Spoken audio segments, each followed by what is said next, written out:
ಮೊಸಳೆ ಮಾಂಸವನ್ನ ತಿಂದ್ಮೇಲೆ ಆ ಮಾಂಸ ಆ ಮೊಸಳೆಯ ಹಲ್ಲಲ್ಲೆಲ್ಲ ಸಿಗಾಕೊಳುತ್ತಂತೆ. ಸೊ ಆ ಹಲ್ಲಲ್ಲಿ ಸಿಗಾಕೊಂಡಿರುವಂತ ಮಾಂಸ ತುಂಬಾ ದಿನ ಇದ್ರೆ ಅದು ಅಲ್ಲೇ ಬ್ಯಾಕ್ಟೀರಿಯಾ ಆಗಿ ಇನ್ಫೆಕ್ಟ್ ಆಗಿ ಆ ಹಲ್ಲು ಉದ್ರೋಗಿ ಆ ಮೊಸಳೆ ಒಂದ್ ದಿವಸ ಬೇಗ ಸತ್ತೋಗುತ್ತೆ. ಸೊ ಆ ಮೊಸಳೆ ಏನ್ ಮಾಡುತ್ತಂತೆ, ದಡಕ್ ಬರುತ್ತಂತೆ, ಬಾಯಿ ತಕ್ಕೊಂಡು ಹೀಗೆ ಕುತ್ಕೊಳುತ್ತಂತೆ. ಸುತ್ತಮುತ್ತ ಇರುವಂತ ಎಲ್ಲ ಹಕ್ಕಿಗಳು ಕೂಡ ಬಂದು ಆ ಮಾಂಸವನ್ನ ಹೆಕ್ಕಿ ತಿಂದು ಹೋಗುತ್ತದೆ.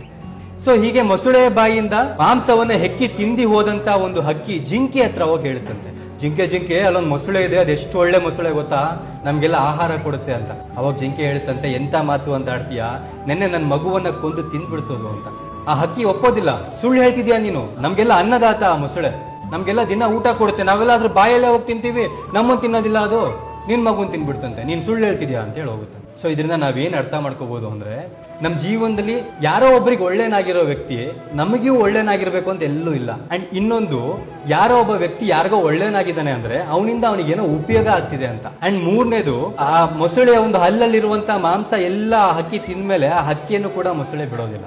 ಅಂದ್ರೆ ನಮ್ಮ ಅವಶ್ಯಕತೆ ಮುಗಿದ್ಮೇಲೆ ನಮ್ಮನ್ನ ಎಲ್ಲರೂ ಕೂಡ ದೂರ ದಬ್ತಾರೆ.